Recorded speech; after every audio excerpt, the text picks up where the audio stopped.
kama yuhibbu rabbuna wa yarda. Asyhadu an la ilaha illallah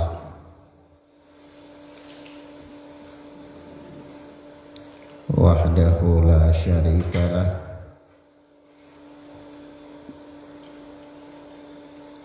wa asyhadu anna Muhammadan abduhu wa rasuluh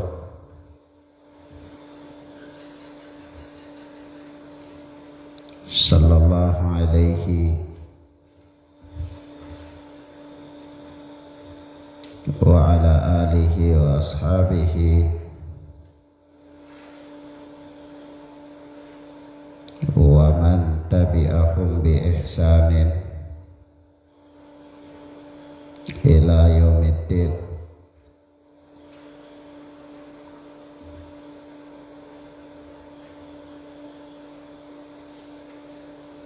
Amma ba'd.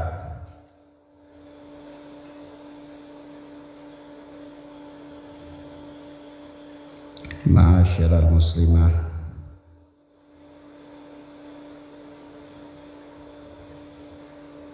kita lanjut pelajaran kita, yakni pelajaran setiap Ahad sore dengan kitab Al-Wajiz fi Fiqhi Sunnati wal Kitabil Aziz.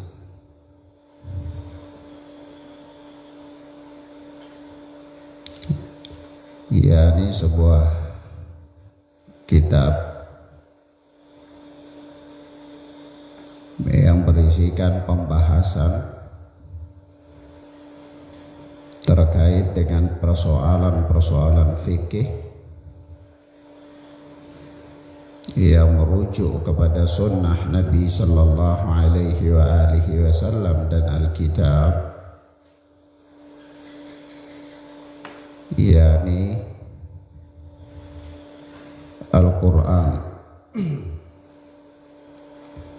oleh Syekh Dr. Abdul Azim Badawi hafidhana wa hafidhahullah.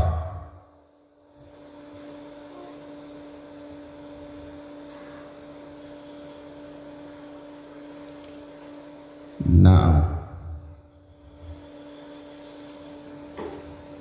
kita sampai pada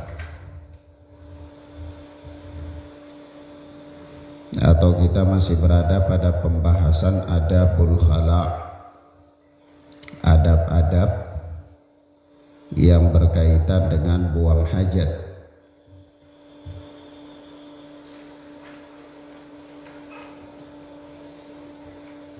Dan telah berlalu pada Ahad kemarin kita membahas atau telah menyebutkan beberapa hal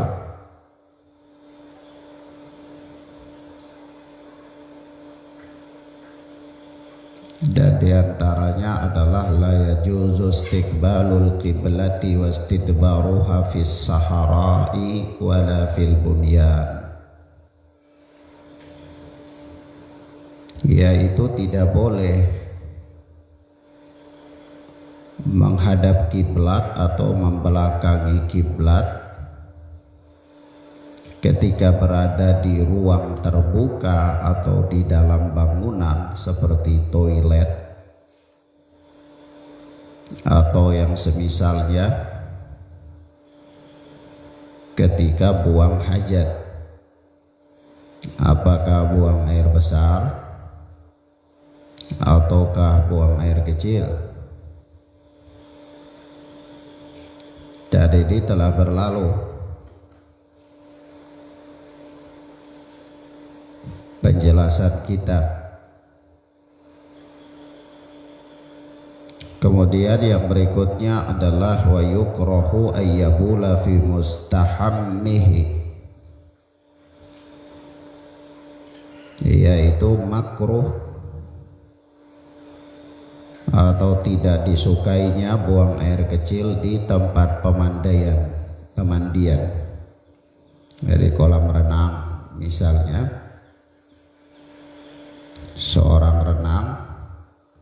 maka tidak boleh buang air kecil di dalamnya. Termasuk padanya air yang tergenang, yang tidak mengalir. Ya, telah datang dalam riwayat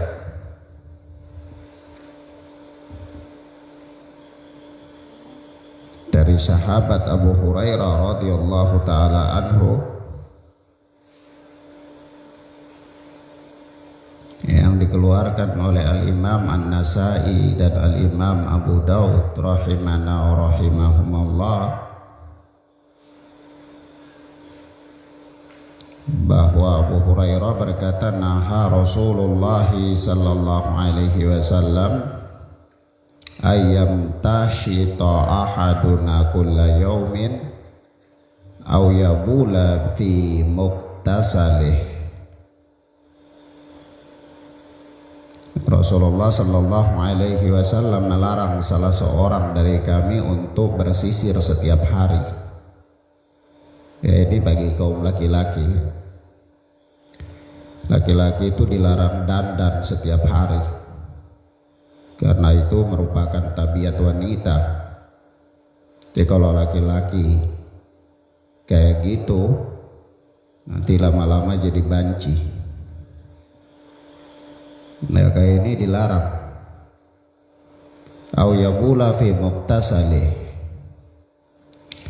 atau Rasulullah sallallahu alaihi wasallam pun melarang salah seorang dari kami untuk buang air kecil di muktasalih, tempat pemandian. Maka di sini Rasulullah sallallahu alaihi wasallam melarangnya.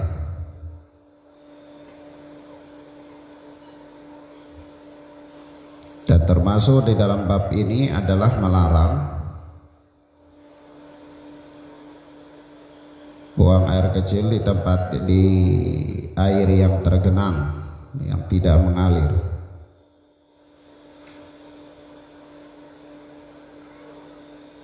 Nah,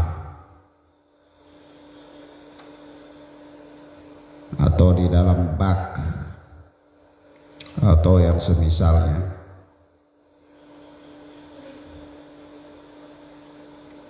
Dan ini termasuk di antara adab-adab Islam.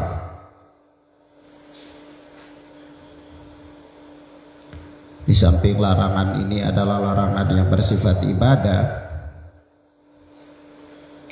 juga larangan ini adalah langkah preventif supaya tidak terjadi kerusakan atau pencemaran terhadap air.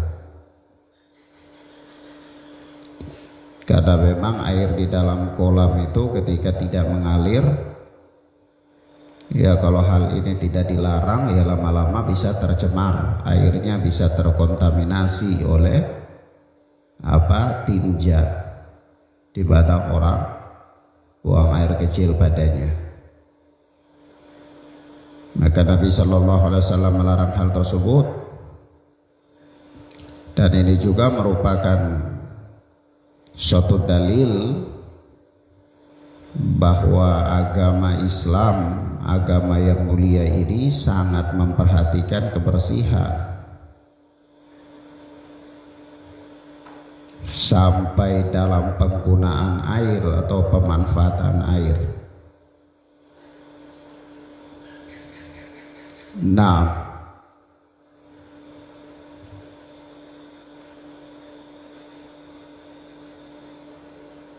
yang berikut, adab yang berikut dari adab buang hajat ini adalah wayajibu istinzahu minal baul, wajib beristinja,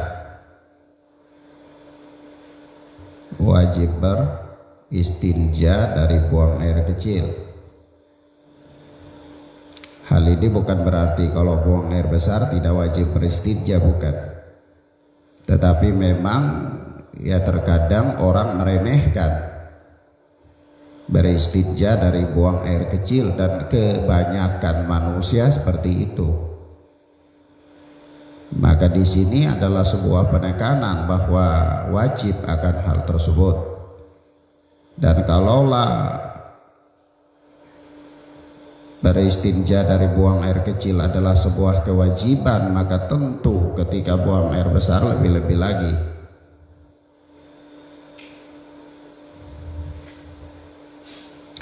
Kata Syekh Dr. Abdul Azim Badawi hafidhana wa hafidhahullah, penulis kitab ini, kata beliau, wa an ibni Abbasin radhiyallahu anhuma anna nabiyya sallallahu alaihi wasallam marra biqabraini faqal, dari Nabi dari Ibnu Abbas yang Allah telah meridhai beliau dan bapaknya, dia berkata bahwa suatu ketika Nabi sallallahu alaihi wasallam pernah lewat di dua kuburan. Faqala, maka Nabi pun bersabda, innahuma la yu'addaban, sesungguhnya dua penghuni kubur ini benar-benar sedang diadab.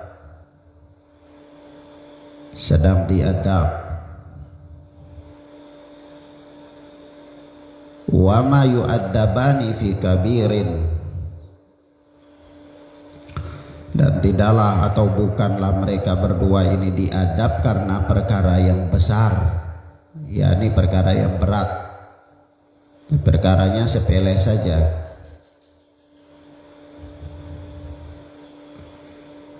tetapi berat dalam pandangan syariat. Ya, ini perkaranya dalam pandangan manusia itu bukan perkara yang besar, perkara yang remeh, ringan. Nah, meskipun perkara ini dalam pandangan manusia itu ringan, tetapi dalam pandangan syariat adalah perkara yang besar karena bisa mendatangkan adab kubur. Yaitu kata Rasulullah, amma ahaduna fakana la yastanzihu min baulihi wa mal akhar fakana yamshi bainan nasi bin namimah. Yaitu salah satu dari keduanya ini adalah la yastanzihu min baulihi, tidak beristinja dari buang air kecilnya. Perkara yang pertama. Wa amal akhar, dan adapun orang yang satunya, yang kedua adalah fakana yamshi bainan nasi bin namimah, adalah dia orang yang suka adu domba, suka melakukan namimah, adu domba. Hadis ini hadis muttafaqun alaih, hadis yang disepakati oleh Al-Imam Bukhari dan Muslim rahimana wa rahimahumallah tentang kesahihannya. Maka coba perhatikan dalam hadis yang mulia ini, yang menjadi sisi pendalilan kita di sini, bahwa tidak beristinja dari buang air kecil itu adalah salah satu sebab yang mendatangkan adab kubur. Nah, kalau dia merupakan salah satu sebab yang mendatangkan adab kubur, maka wajib hukumnya beristinja dari buang air kecil. Ini yang menjadi topik pembahasan. Makanya Syekh menyebutkan hadis ini di sini sebagai pendalilan atas apa yang beliau katakan, yaitu wajib beristinja dari buang air kecil.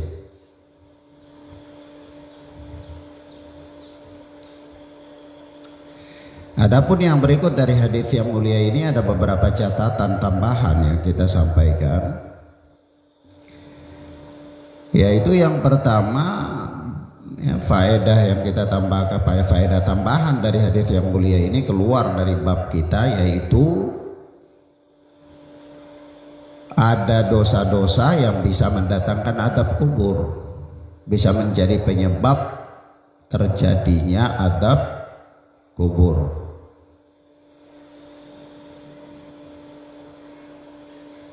Nah, di antara dosa-dosa itu adalah salah satunya tidak beristinja dari buang air kecil. Dan yang kedua adalah namimah, adu domba. Dia suka adu domba manusia, bawa kabar-kabar burung,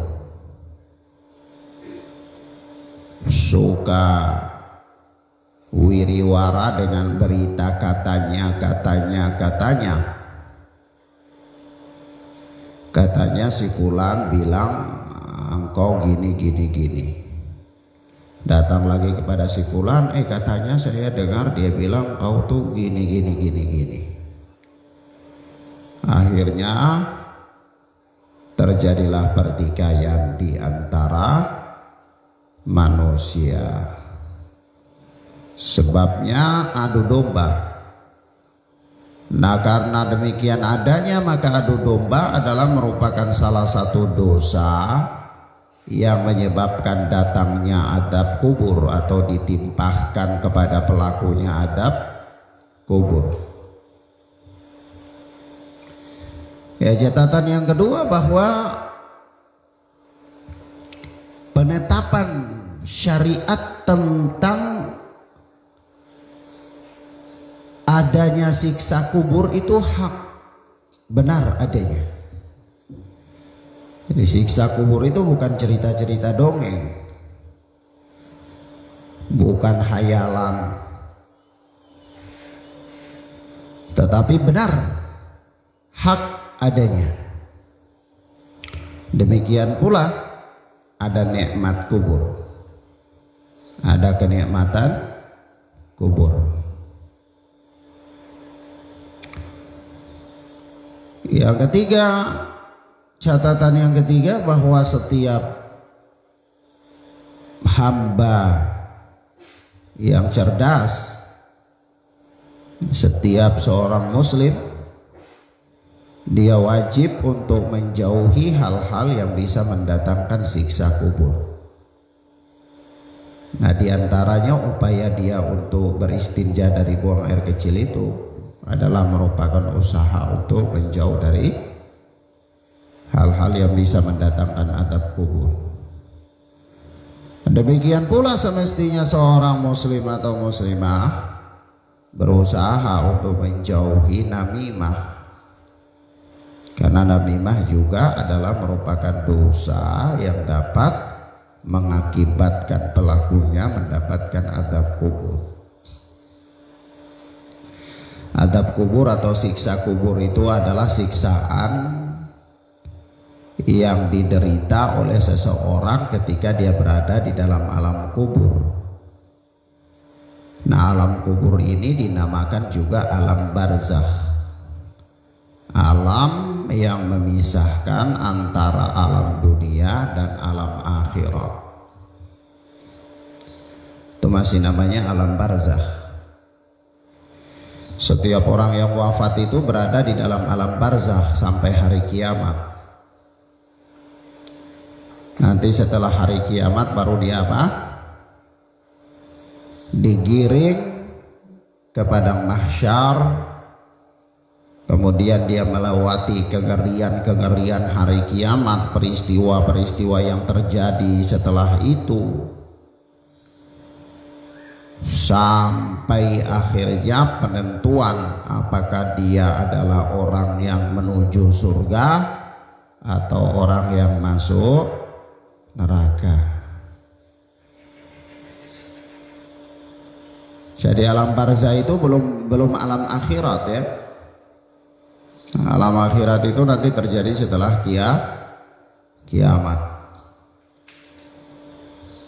Jadi kalau ditanyakan apakah orang-orang yang ada di dalam kubur itu mereka mendapatkan kehidupan, maka kita katakan iya, mereka hidup di alam kubur mereka dengan kehidupan barzakhiyah, kehidupan alam barzakh. Mereka setiap harinya, kalau dia orang yang mendapatkan siksaan, maka dia akan mendapatkan siksaan. Kalau dia orang yang mendapatkan kenikmatan, maka dia akan mendapatkan kenikmatan. Dia melewati hari-harinya di dalam alam kubur itu dengan mendapatkan siksaan kubur atau mendapatkan kenikmatan kubur. Naam.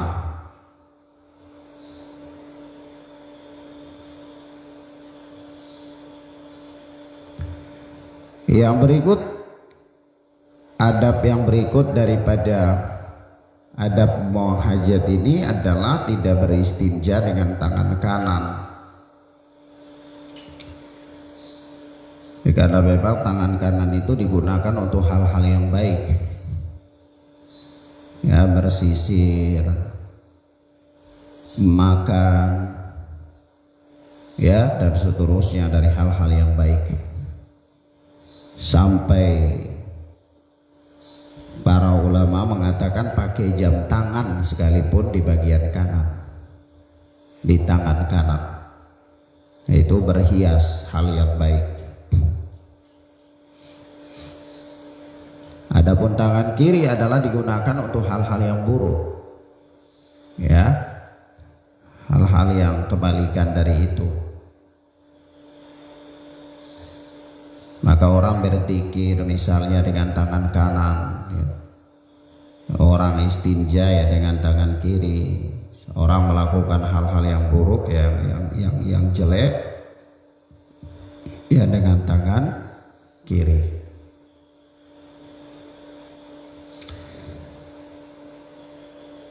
Disebutkan di dalam hadis yang diriwayatkan oleh Al-Imam Ibnu Majah, Abu Daud, Tirmidzi dan yang lainnya,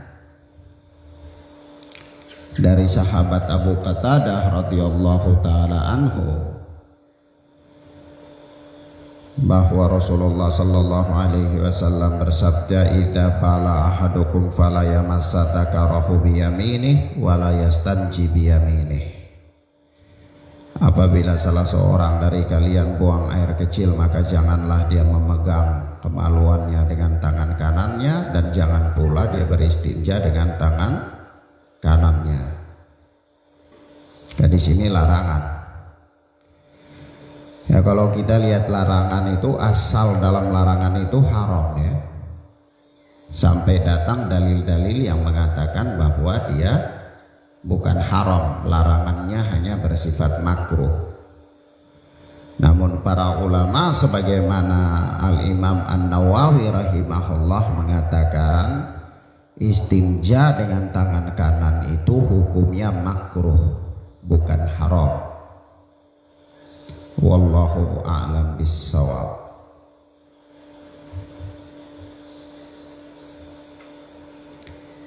Yang berikut,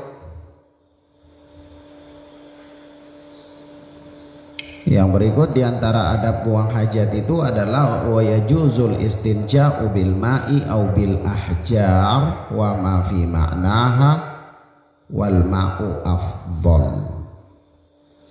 Yaitu boleh beristinja dengan air atau dengan batu atau dengan hal-hal yang semakna dengan itu, ya, pengganti batu.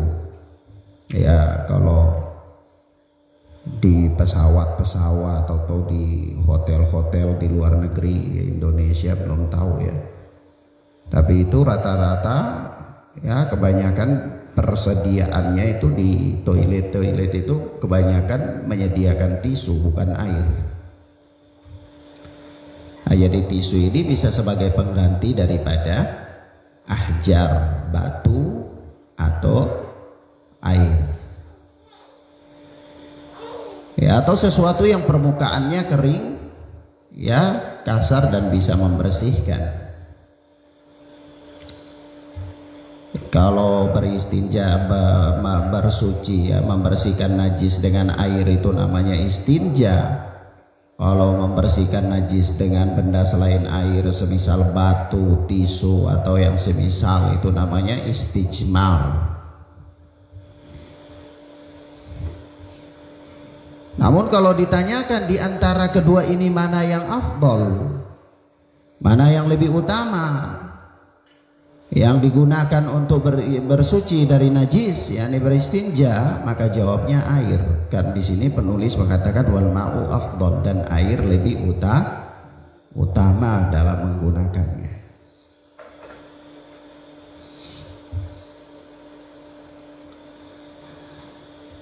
Kata penulis, an Anas bin Malik radhiyallahu taala anhu qol, dari Anas bin Malik yang Allah telah meridhoinya, dia berkata, kana Rasulullah sallallahu alaihi wasallam yadkhulul khala'a, adalah Rasulullah sallallahu alaihi wasallam masuk kamar mandi, fa ahmilu ana wa gulamun nahwi idawatan min ma'in wa anazatan fayastanji bil ma'. Kata Anas bin Malik ini pelayan Rasulullah ya. Dia melayani Rasulullah dari umur 10 tahun sampai usia 20 tahun Rasulullah wafat. Jadi 10 tahun lamanya Anas bin Malik ini menjadi pelayan Rasulullah sallallahu alaihi wasallam. Nah, Anas bin Malik berkata bahwa ya Rasulullah sallallahu alaihi wasallam masuk kamar mandi, lalu aku dengan seorang anak kecil seusiaku itu membawa kepada Nabi, melayani Nabi ya, membawa kepada Nabi satu ember air, satu idawah ya. Satu ya ember, tapi ini ember kecil ya. Idawah itu bejana ya. Kira-kira apa ya? Ya ember kecil lah begitu, yang terbuat dari kulit. Wa anazah, dan satu anazah yaitu tongkat kecil, sebatang kayu yang kecil, tongkat kecil. Fayastanji bil ma', maka Nabi sallallahu alaihi wasallam beristinja dengan air. Nabi memilih beristinja dengan air. Maka yang menjadi pendalilan di sini adalah yang lebih utama itu menggunakan air. Maka Nabi menggunakan benda yang lebih utama. Yaitu ketika Anas bin Malik membawakan dua benda yang dua-duanya ditawarkan kepada Nabi untuk beristinja dengannya, namun Nabi memilih air. Maka di sini menjadi pendalilan ya sebuah kesimpulan hukum bahwa bersuci dengan menggunakan air atau beristinja dengan menggunakan air itu lebih utama daripada yang lainnya. Bahkan disebutkan di dalam riwayat yang lain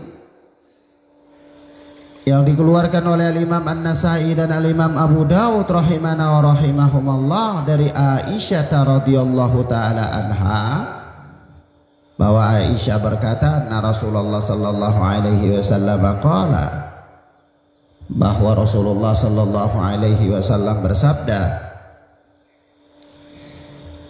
"Idza dhahaba ahadukum ilal ghaib falyadhhab ma'ahu bi thalathati ahjarin falyastatib biha fa innaha tujzi anhu." Apabila salah seorang dari kalian pergi untuk buang hajat, maka hendaklah dia membawa 3 batu, lalu dia beristinja dengannya, ya diberi istijmar, fa innaha tujzi anhu, maka yang demikian itu cukup baginya. Ini juga menjadi sisi pendalilan bahwa boleh menggunakan benda selain air dalam hal ini seperti ahjar, batu-batu. Ahjar itu bentuk jamak dari hajarun. Hajar itu satu batu, ahjar beberapa batu, lebih dari 2 batu.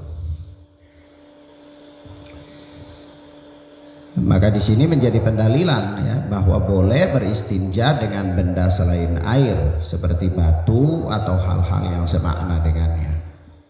Namun ada catatan ya, kalau menggunakan batu atau benda selain daripada air semisal tisu atau yang lainnya, itu tidak boleh kurang dari 3.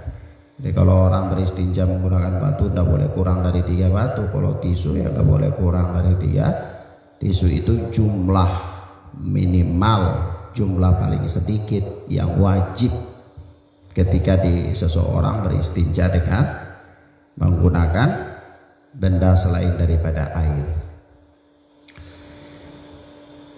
An Salman al-Farisi radhiyallahu anhu annahu qila lahu, dari Salman al-Farisi. Salman al-Farisi ini bukan orang Arab ya, dia orang Persia. Radhiyallahu taala anhu, orang Persia ini sahabat Nabi dari Persia. Persia itu kalau sekarang ini adalah wilayah Iran. Wilayah Iran. Ya, Masya Allah ya, orang jauh-jauh dari Iran ya datang ya ke Madinah untuk mencari hidayah, ya, untuk mencari kebenaran. Ya, bersemangat para sahabat itu dalam mencari kebenaran, bukan duduk ongkang-ongkang kaki di rumah nyantai lalu menghayal mau mendapatkan kebaikan. Kalau dibilang kamu kenapa gini? Oh, saya belum dapat hidayah. Emang hidayah itu ada dijual di Aceh atau dijual di Hokia atau dapat di jalan barangkali. Nah, dan orang itu terkadang kecenderungannya kepada penyimpangan membuat dia malas untuk mencari tahu kebenaran. Walaupun dia sudah tahu itu sesuatu itu menyimpang, ya sudah dia tetap aja mau di situ, gak faedah tetap aja mau. Ya memang karena kecenderungannya kepada penyimpangan, dan waliyatubillah kita berlindung kepada Allah dari yang demikian itu. Nah jangan sampai Allah subhanahu wa ta'ala menyesatkan kita di atas basirah, di atas sebuah pengetahuan yang kita sudah tahu, bukan karena ketidaktahuan kita. Nah orang yang menyimpang karena tidak tahu ya dia mudah-mudahan saja ma'dzurun wa ma'fun. Mudah-mudahan saja dia diberi utur oleh Allah dan dimaafkan oleh Allah karena tidak tahu. Yang bahayanya adalah orang yang tahu tapi menyimpang karena mengikuti keinginan hawa nafsunya. Lebih nyaman pada penyimpangan, malas mencari kebenaran. Nah ini adalah merupakan salah satu bentuk hukuman yang Allah subhanahu wa ta'ala berikan kepada seseorang. Karena orang yang merasa nyaman di dalam kesesatan itu hukuman sebenarnya. Itu adab. Supaya apa ya? Supaya dia tetap saja di dalam penyimpangan. Lalu dia tidak keluar dari penyimpangan, maka dia pun mati dalam keadaan tidak bertobat. Nah penyimpangan di dalam agama itu secara garis besar ada dua. Yang pertama syirik, yang kedua adalah bid'ah. Ya syirik itu menyekutukan Allah, bentuk-bentuknya banyak. Ada bab tersendiri yang membahas tentang persoalan tersebut. Lawan dari syirik itu adalah tauhid. Ya kemudian yang kedua adalah bid'ah. Bid'ah itu apa? Bid'ah itu adalah tata cara atau bentuk-bentuk ibadah yang dilakukan oleh seseorang dalam rangka mendekatkan dirinya kepada Allah, ya yang tidak ada contohnya dari Rasulullah sallallahu alaihi wasallam. Lawan daripada bid'ah itu sunnah. Lah bid'ah dan syirik ini adalah benalu yang menggerogoti agama, benalu yang merusak agama. Maka dari itu Rasulullah sallallahu alaihi wasallam senantiasa memperingatkan umatnya dari dua bahaya ini. Bahaya syirik. Bahkan sampai-sampai Allah subhanahu wa ta'ala berulang-ulang menyebutkan tentang bahaya syirik ini di dalam Al-Quran. Sampai-sampai juga sepertiga Al-Quran itu berbicara tentang tauhid dan syirik. Allah mengatakan innallaha la yaghfiru an yushraka bih wa yaghfiru ma duna dzalika liman yasha Allah tidak mengampuni dosa syirik, dan Allah mengampuni dosa yang lain selain daripada syirik. Dan Allah juga mengatakan la in asyrakta la yahbatanna amaluk, kalau engkau berbuat syirik maka gugur amal-amalmu wahai Muhammad sallallahu alaihi wasallam. Dan begitu juga Allah Subhanahu wa taala berfirman ketika Luqman Al-Hakim memberikan nasihat kepada anaknya, yaitu ya bunayya la tusyrik billah fa inna syirka la dzulmun adzim. Hai anakku, jangan engkau syirik kepada Allah, karena sesungguhnya syirik itu adalah sebuah kedzaliman yang teramat besar. Banyak sekali ayat-ayat yang melarang daripada kesyirikan dan hadis-hadis Nabi yang melarang daripada kesyirikan. Yang kedua, bid'ah. Nabi mewanti-wanti umat ini supaya berwaspada dari bid'ah. Apa kata Nabi? Kullu bid'atin dhalalah wa kullu dhalalatin finnar. Setiap bid'ah itu sesat dan setiap kesesatan itu diancam dengan neraka. Lah Ustadz, ini kan baik, dikit-dikit bid'ah. Kalau bid'ah ya berarti Ustadz pesawat juga bid'ah. Kalau begitu Ustadz ke Arab naik unta. Sendo juga bid'ah, Ustadz makan gak pakai sendo. Ini orang gak ngerti tentang definisi daripada bid'ah. Karena kalau yang namanya bid'ah dalam agama, bid'ah yang terlarang dalam agama itu bukan dalam urusan-urusan dunia, dalam agama. Kalau dalam urusan-urusan dunia itu Nabi katakan antum a'lamu bi umurid dunyakum, kalian lebih tahu tentang urusan dunia kalian. Mau bikin rumah 3 lantai, mau bikin pesawat, mau bikin bis, mau bikin beca, terserah saja. Itu urusan dunia, kalian lebih tahu.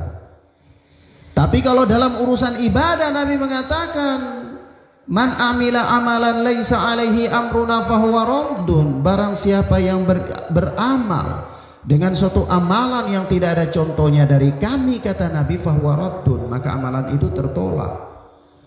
Orang beramal tapi tidak ada contohnya dari Nabi. Kalau ada hadisnya doif, ya berarti bukan contoh dari Nabi, karena hadis doif itu bukanlah sesuatu yang tidak boleh disandarkan kepada Nabi Shallallahu Alaihi Wasallam. Nah kalau begitu tidak ada asal. Nah kalau beribadah dengan sesuatu yang tidak ada asalnya, kata Nabi, fahuwa raddun, dia tertolak.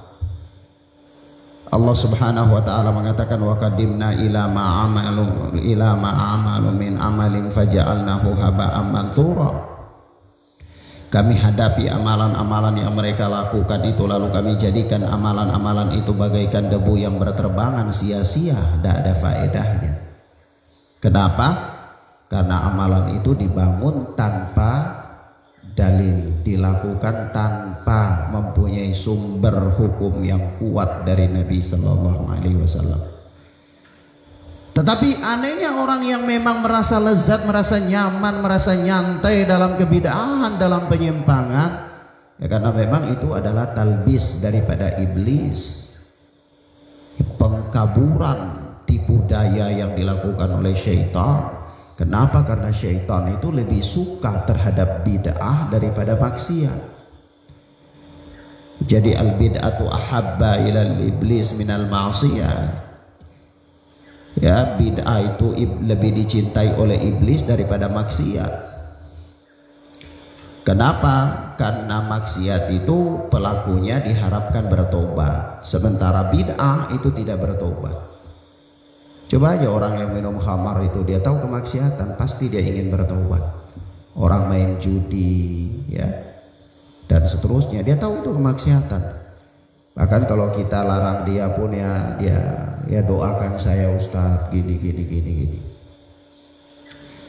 Tapi kalau bid'ah, orang misalnya dia baca Yasin di kuburan, antum larang dia, woi tidak boleh, ini saya bukan baca Quran.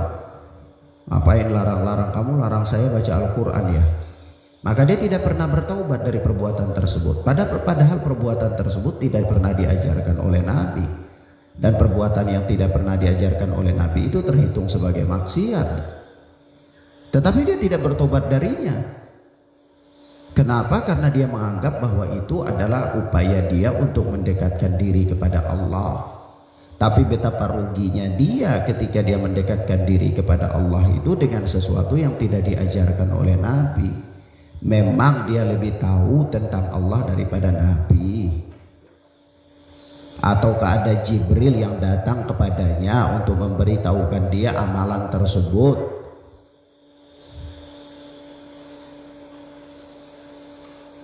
Maka dari itu Allah Subhanahu wa taala berfirman, man yushaqiqir rasula min ba'di ma tabayyana lahul huda wa yattabi' ghaira sabilil mu'minin nuwallihi ma tawalla wa nuslihi jahannam wa sa'at masira. Ya, barang siapa yang mendurhakai Rasul dan mengikuti jalan selain daripada jalan para sahabat, maka kami akan memberikan kepadanya dua hukuman, kata Allah. Yang pertama, nuwallihi ma tawalla. Kami merasa dia rasa nyaman di dalam penyimpangannya. Semakin menyimpang semakin rasa enak, semakin sesat semakin rasa lezat, semakin nyaman semakin santai. Padahal ini hukuman, kata Allah. Nuwallihi ma tawalla, kami biar dia merasa leluasa dalam penyimpangannya, merasa enak, merasa lezat. Dan hukuman yang kedua, kata Allah, wa nuslihi jahannam, kami akan masukkan dia ke dalam jahannam. Wa sa'at masira, dan jahannam itu adalah sejelek-jeleknya tempat kembali. Maka Salman Al-Farisi ini berkata, Salman Al-Farisi ini annahu qila lahu, bahwa ditanyakan kepadanya, dikatakan kepadanya, qad allamakum nabiyyukum kulla syai'in hatta al-khara'ah. Apakah Nabi kalian telah mengajarkan kalian segala macam perkara sampai perkara buang hajat sekalipun? Faqala ajal, dia mengatakan iya tentu. Coba bayangkan, ya Nabi ini mengajarkan semua perkara sampai urusan masuk kamar mandi itu diajarkan oleh Nabi, diajarkan. Lalu perkara-perkara besar yang lainnya bagaimana? Tentu diajarkan lagi. Lalu apa kata Salman Al-Farisi? Laqad nahana an nastaqbilal qiblata li ghaitin aw baulin aw an nastanjiya bil yamin aw an nastanjiya bi aqalla min thalathati ahjar aw an nastanjiya bi raji' aw bi admin. Sungguh Nabi sallallahu alaihi wasallam telah melarang kami dari menghadap kiblat ketika buang air kecil atau buang air besar, atau Nabi melarang kami beristinja dengan tangan kanan. Nabi juga melarang kami untuk beristinja dengan kurang dari 3 batu. Ya, makanya kita tadi katakan dalam pendalilan kita itu tidak boleh kurang dari 3 batu kalau seandainya istinja dengan batu. Au anastanjiya biraji, dan Nabi melarang kami beristinja dengan kotoran hewan yang sudah kering. Au admin, dan Nabi melarang kami dari beristinja dengan tulang. Dengan apa? Tulang.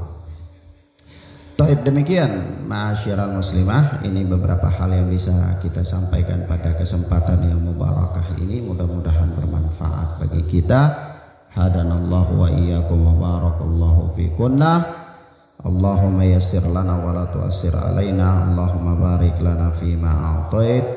Sekali lagi kita katakan bahwa kita ini berada di penghujung Sya'ban. Mudah-mudahan sehari 2 ini, kalau tidak hari Senin, hari Selasa, itu mungkin kita sudah masuk pada 1 Ramadan. Ya, mudah-mudahan Allah Subhanahu wa taala memberikan kemudahan kepada kita untuk memasuki Ramadan dalam keadaan sehat walafiat. Dan Allah memberikan keberkahan kepada kita di dalam Ramadan nanti insyaallah.